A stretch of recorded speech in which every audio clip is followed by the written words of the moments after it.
It's a regular Tuesday morning in 2019 for Rob Brewster, head of the Rewilding program at WWF. His phone goes off.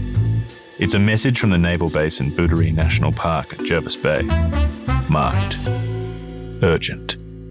It's a picture of a poo. This day just got interesting. Rob jumps in his car and heads south from his home in Sydney to investigate the sudden appearance of a scat. If the Navy is right, it's a scat of a carnivore Rob released into the wild. Only one way to find out. He needs a closer look. I'm Carlo Ritchie, and this is Scat Chat with WWF. Join me and WWF as we get to the bottom of what fascinating things scat, or poo, can teach us about the animals that made it, the homes they live in, and the problems they face. We'll also chat about what you can do at home to help your favourite animals thrive in the wild. Today I'm talking to Rob Brewster to hear about how the sparkling scat of the eastern quoll has helped WWF rewild and restore ecosystems. Rob, welcome to Scat Chat. Thanks for having me, Carlo. It's great to have you here, Rob. I'm very keen to talk about eastern quolls and, importantly, you guessed it, they're scat. Very happy to talk about both, Carlo. I can give you a quick overview of exactly what an eastern quoll is. Most people have never heard of one. I would actually love to hear about what an eastern quoll is, Rob. Fill me in. So an eastern quoll is a native Australian mammal. It comes in two colour forms. It's either jet black with beautiful white spots or an orangey tan colour. It only weighs 1 to 2 kilograms, so it's like a very small cat. It was once referred to as the native cat, but it's not related to a cat. It's got a pouch and it can have up to 6 young a year. It looks like a cheeky little cat with pockets, right? Absolutely, yeah. That's spot on. Pardon the pun. And yeah, look, I've heard it referred to as a meerkat in spotty pajamas before, so that's a pretty good description. They'll stand up on their back legs and look around, and yeah, quite an enigmatic, charismatic, beautiful Australian animal. Now, Rob, people tune into this to hear about one thing, and that is scat. Now, can you tell me a little bit about eastern quoll scat? What does it look like? So eastern quoll scat, it's probably cat size, you could say. That's 1 inch or 2 long. It's a fairly dark colour. You can often distinguish it from other scat by the presence of sparkling beetle parts in its scat. When you say sparkly, do you mean, is it like a glittery poo? Yeah, absolutely. It will glisten in the sun. They're a real insectivorous species, particularly in summer when there's lots of insects around. So we'll often find lots of Christmas beetle parts in quoll scat and cicadas, parts of cicada wings. So it really gives it a very distinctive, I was going to say flavour, but look. I mean, look, you can throw out flavour if you want. But just on that, like when we talk about sparkly poo, like, and you say you can see it sparkling, how far off are we talking about? Planes getting distracted by like reflecting light coming off scat poo, or is it something that just has to catch it the right way and you can see it a couple of meters away? Or like, how visible is it? Look, if only there were that many quolls in the landscape that it would affect air travel. I long for that day, but no, unfortunately not that visible. I think, look, it's something you've got to be, 6 foot away from, and the sun's got to be out. But it's definitely got a shimmer to it. But, getting up and close and having a good look is definitely the way to go. So where might we be able to find quoll scat, Rob? So at the moment, the only place that you can naturally find eastern quoll scat is Tassie. Down in our island state of Tasmania is the last bastion for the eastern quoll. It went extinct on mainland Australia in the 1960s, perhaps, maybe a little bit later. Because foxes never got to Tassie, it has provided a safe haven for them. So if you want to see quoll scat or a quoll, you've got to go to Tasmania. And is that the best way to find quoll scat, just by walking through the bush and trying to see this shimmering magic that is quoll scat? Often we'll use things like footprints and scats to validate that the quoll is actually in the vicinity. But it also tells us things like the density and the level of activity that's occurring in that area. This is the scat tells us this, you mean? Well, that's right. If there's a lot of scat around, we know there's been a lot of quoll activity. So it tells us a lot about what goes on at nighttime when those quolls come out to play. Does it tell you anything else? Does what they're eating tell you information? Yeah, it does. It tells us a lot about ecosystem health more broadly. So in summer, we'd expect to see lots of sparkly beetle parts and other insects in it. If we're moving into winter, those insect parts drop off a little and we might see a little bit more fur. They scavenge on dead animals. They might eat the occasional bird even. So if we're not seeing those animals, if we're not seeing many insects in summer, it tells us a bit about what's happening to insect populations. So yeah, it's a really interesting scat as an indicator of broader ecosystem health. What is the weirdest thing you found in quoll scat? Like, have you found bits of a treasure map or, someone's watch? Yeah, look, that's a great question. What have we found in quoll scat? Look, we find a lot of plastic in quoll scats, especially where they've been feeding in barbecue areas in national parks.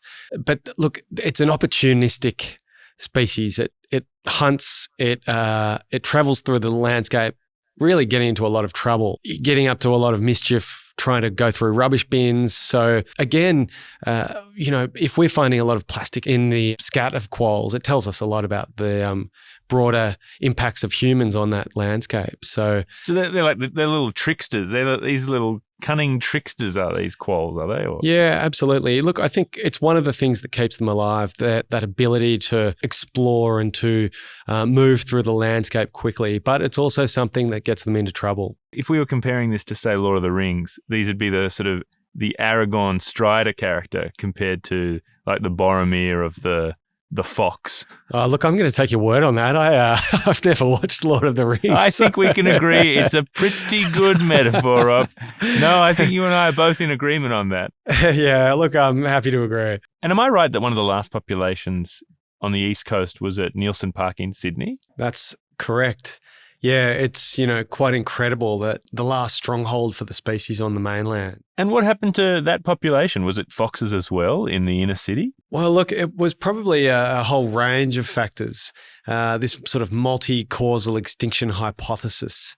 So we know at that time the population was expanding, the human population, and there was a lot of subdivision and development going on. There was a lot more cars. Interestingly enough, the tram service had only just stopped 2 years before, which led to a lot more vehicles being on the roads, and of course, people were persecuting them. So it's crazy to think that people were saying in the 1950s and 60s that they had eastern quolls in their backyard in Vaucluse and they didn't like them there. One of our most beautiful, rarest species, and they were trapped and often taken out into the bush. Taronga National Park and released, and they were probably released into a landscape that had quite a few foxes in it, and we never saw those animals again. Oh man, that's so sad. Also, are we thinking that maybe that the trams were gotten rid of by some nefarious secret cabal who wanted to get rid of quolls ultimately? Yeah, look, I mean, first we take the trams, then we get the quolls. That's right. Yeah, look, trams and quolls, it was probably the two biggest losses that Sydney's ever had, right? So absolutely. Yeah, we've brought the trams back. Maybe we can bring the quolls back too. Tell me a little bit about this project that you're involved with in rewilding eastern quolls to the mainland. And why would we want to rewild a carnivore back onto the mainland? Look, why we want to do this is because the eastern quoll was a part of our landscape on southeastern mainland Australia for hundreds of thousands of years. Its ancestors were in this landscape for millions of years, and it's gone missing in the ecological blink of an eye only in the last half century. Some of the roles of the eastern quoll we probably don't even know particularly well, but we know it's been in that landscape for so long and it evolved with all the other species in it. So it's certainly had an interaction with those species. And one of the things we know it definitely does is provides an ecosystem regulator role in landscapes. So it regulates often some of the things that humans find to be problematic. So pest species, things like spiders, things like cockroaches, they are just the perfect snack for an eastern quoll.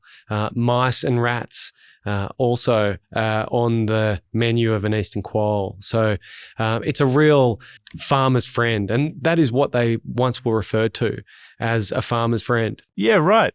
So it's kind of like if somebody leaves the workplace and then you realize that there's no more biscuits at morning tea, like, oh, Anthony must have been baking those biscuits and bringing them into the office, and now he's gone. We don't have any biscuits anymore. Is it kind of like that? Yeah, you sometimes don't miss it till it's gone, right? And I think, that's what we're seeing with the eastern quoll. It was one of those species that we kind of took for granted. It used to be referred to as a species that was once found in plague abundance, and it completely disappeared. And I don't think anyone really saw it coming. There are reports for 100 years of people saying there's something going wrong here, but broadly, the community, I don't think, was understood the full implications of what was happening to the eastern quoll. So that's what I've really been doing with a group of colleagues from a whole range of different organisations and agencies. We've been working on a plan to actually restore the eastern quoll to mainland Australia. It almost sounds kind of sinister when you talk about it in the terms of like, oh, nobody really saw this coming. I know this is a crazy conspiracy to throw out, but could it all be down to like one person or one thing that's just like slowly been taking out in some kind of gigantic master plan, taking out the quolls? There's like a secret cabal. Yeah, I mean, look, so many extinctions happen due to this sort of multi-causal extinction issue that we have. So it's often not one thing that takes something out. It's a range of factors. But look, eastern quolls are still in Tasmania, and in many areas in Tasmania, they're still in reasonable numbers. So potentially the single causation factor on the mainland was the European red fox that was introduced in the 1860s, 1870s. Oh, yeah. Well, it definitely wasn't me, Rob. Like, I didn't travel back in time and wipe out the quolls. But just out of interest, do you have the addresses of those quolls that are still down in Tassie? Yeah. I just want to look them up. Yeah, look, fortunately, there's a few more than that left. But having said that, we know the numbers are declining slowly in Tasmania too. And it's something that we are very mindful of. Now, Rob, your official title with WWF is you're the Rewilding Program Manager. So what is rewilding? It's really about restoring those missing faunal links in the landscape. So often when we regenerate landscapes, we plant trees. But we know as ecologists, and the general public knows, that landscapes don't just have trees in them. They have animals that interact with those plant species and in many ways help those plant species survive in the landscape. They do that by burying seeds and leaf litter and cycling nutrients and regulating the species that might eat those plant species. So restoring those missing species that have gone from so much of our landscape is really a vital component for WWF's Regenerate Australia vision. So in 2018, we undertook the first attempt at a wild reintroduction of eastern quolls to mainland Australia since their extinction. So it was a very exciting time. It was a nerve-wracking time. It took a lot of organisation between a lot of different agencies and organisations. And so it was a project supported by Parks Australia and with some assistance from the Tasmanian captive breeding centres and the Tasmanian government. We released them into Buddery National Park and we followed them over the coming months. I really want to know the specifics of how you move a quoll from Tasmania to the mainland. It's a great question. We don't just put them in a sack and fly them up on a commercial plane. It involves a lot of planning. It's actually a very big box. Yeah, look, a big box, lots of boxes and a lot of coordination between where they've come from, which is captive breeding facilities in Tassie that we work with really closely, and the national park that is the receiving environment. So obviously when we put our quolls back in the landscape, once we've flown them across in a little light plane, and given them all their health and vet checks at both ends of their journey, they are released into that national park. And are you flying that plane, or is one of the I'm quolls definitely right? not flying that plane. I don't like light planes at the best of times. So I'll get it in there as a passenger if there's quolls that I need to accompany, but I'm on and off that thing as quick as possible. I'm only on the plane for the quolls. That's right. Yeah. So once those quolls are back on the mainland, we follow them really closely over the coming few months with GPS collars, with tail transmitters that send out a little VHF radio signal. And how do they go? We had all sorts of things happen. We had mortalities, and that was a result of things like roadkill, domestic dog activity, foxes, but some of them survive. And look, the coming years, watching those eastern quolls that survived and monitoring them throughout the park was really interesting. And that's where we used members of the public, members of the Defence Force, and even the Federal Police got involved in helping us monitor the activity of these eastern quolls. How do they do that? Were they calling you up? Were they saying, "Hey, I've just seen a quoll"? Were they checking for scat? Yeah, that's exactly right. Yeah. So look, scat was really the first indicator that a quoll had been there for a lot of people that were using the national park. So you're getting like unsolicited scat pics late at night? We certainly were. We were getting all sorts of things. 2:00 in the morning, we had Australian federal police officers sending us scat photos and just dropping into your DMs like, "Hey, check out this scat." Yeah.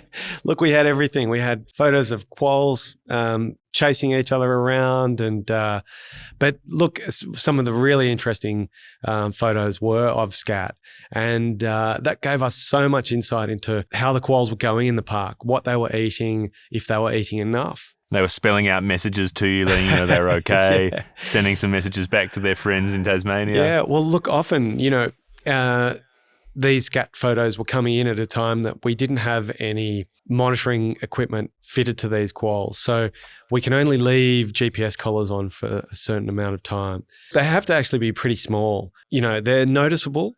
And so you're going to be able to tell if there's an eastern quoll wearing one, but they have to be less than 5% of the body weight of an eastern quoll. And that's because of the animal ethics considerations that we have to apply to all of our projects that involve monitoring. You can't give them the body armor you want. No, yeah, look, it would be nice if we could put something on them to defend them against all those threats in the landscape. But once they've gone out, they're out there by themselves, and they have to learn to hunt and scavenge and avoid predation by themselves, and then they have to come off. And then it's up to us using technology like camera traps that are set out across the national park to follow these animals. And that's easier said than done. So having that intel from the public to tell us where quolls might be really was a vital assistance. So I think rewilding is really, it's not just done by ecologists. It takes a whole community effort to rewild a species like the eastern quoll back to the mainland. And what was the community response? Were they all pretty stoked to see quolls back in the wild? Yeah, look, this was one of the really interesting things. The community really got behind the project, and we actually analysed some scat that was collected from a house in the Jervis Bay area, and they had reported seeing no rats for a long time. And we looked at the scat, and what did we find? A lot of rat fur in the scats. So the eastern quolls had actually been preying on these problematic rodents. And so having that information was really important to, I guess, confirm the tenants of that house's suspicions on how effective eastern quolls were at solving all those unsolved rat murders. That's exactly right. Those problematic rodents, really don't like eastern quolls. So what are some of the other rewilding projects you're working on, Rob? Yeah, so look, we're working on a whole suite of species. So our critical weight range species, those species that weigh between 35 grams and about 5.5 kilos, that are really susceptible to going missing in the landscape because of foxes and cats. We're trying to bring them back in a whole range of ecosystems in southeastern Australia. So one of the species we've been working on lately is the brush-tailed bettong, or the woylie. The woylie, did you say? Yeah, that's its Aboriginal name from its former range. And so we've brought woylies back to Yorke Peninsula as part of our multi-year Marna Banggara project down on South Australia's Yorke Peninsula. And look, what we've realised from our Eastern Quoll project is that the community loves to help and loves to be a part of our rewilding projects. So one of the things that people visiting southern Yorke Peninsula can do is look for bettong signs. And bettong signs that they can look for is diggings. We know bettongs are vivacious diggers. They love to dig the soil and look for food, but their scats also tell us whether they're in the landscapes. I went to Port Lincoln for the seafood, but I stayed for the scats. Absolutely. Using scats and tracks to monitor our wildlife is something that Aboriginal Australians have been doing for millennia. And using that Indigenous ecological knowledge in our rewilding programs is really important to us. It's using practical on-ground strategies that complement our science-based strategies to monitor our wildlife. And so it's something that the community can be really heavily involved in, and it's something that's been used in Australia to track wildlife forever. This is an important thing, right? That Australia has the highest mammalian extinction rate in the world, right? We're losing mammals at an extraordinary rate, and that looks to kind of continue into the future, right? Yeah, that's right. We've lost over 34 species of mammals since European arrival. So it's a pretty unenviable position that we found ourselves in. Largely that's been due to fox and cat predation. We don't have the tools that are going to be necessary to completely remove foxes and cats from the landscape. We have to do things like, in the short term at least, have secure populations either on islands or behind fences. And we need to start working on strategies that can maybe allow our species to coexist with foxes and cats. So how do we make landscapes a little bit more resilient to foxes and cats? So what can listeners do? What can old suburban Richie do to help in rewilding? Look, I think the first thing you could do is keep your dog and cat contained. Man's best friend is often wildlife's enemy. And so, if we can keep our cats and dogs contained and so they don't kill wildlife, that's really important. Driving to conditions at night time. So if you're out on the roads between dusk and dawn, that's the time where our nocturnal species are most active. So slowing down, keeping a good eye out for these species is really important as well. What are some things that listeners could be doing to help track or find eastern quolls? Obviously, going out and looking for that sweet, sweet, shiny scat is the first one. But how else can people help just find quolls? Yeah, look, I think people go out in the bush and when they go hiking and bushwalking, we often go to look for those, big vistas in the landscapes. And but I think we should remember that, looking just beneath our feet and looking at things like scat can actually tell us a bit about what's in the vicinity of us at that very time. So there are fantastic apps like iNaturalist, where you can snap a scat photo and send it in. And there's a whole suite of community members who will try and ID that for you. It's a really fantastic opportunity to learn a little bit about what's in your immediate vicinity. And so I'd really encourage people to do that when they're out in the bush. Now, Rob, before we finish, I want to talk about scat facts. There's so many fun scat facts, and I'm sure you have some great ones. One of my favorite scat facts is, do you know that an otter's scat is called spraint, like a bad sprite? like sprite made from paint. It certainly would be a bad sprite, wouldn't it? Yeah, and do you know do you know why it's called that? It's derived from Old French, from the French meaning squeeze one out. Yuck. or to squeeze out. That is just terrible. I thought you'd love it. I thought you'd be like, oh, that's great, Carlo. Let's be best friends forever. Yeah, wow. Do you want one of my scat facts for Eastern quolls? Yeah, please. Yeah, look, even if you put a quoll scat in a plastic bag sealed into your fridge, the smell does not stay in the plastic bag.